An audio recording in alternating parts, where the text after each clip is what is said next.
আল্লাহকে জিজ্ঞেস করে, আল্লাহ আপনার বান্দার রমজানের এই নেকিটা 70 লিখতাম নি।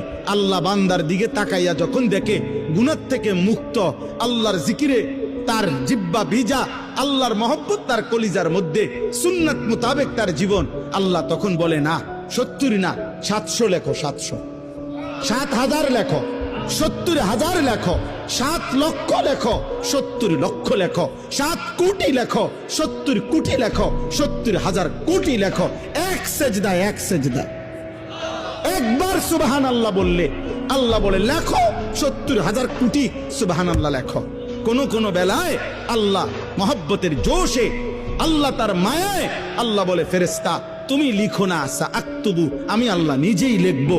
এই নেকি তুমি দিয়া পারতা না, আমি দেবো আমার বান্দার নেকি। বলেন বাপ, বলেন। আহা।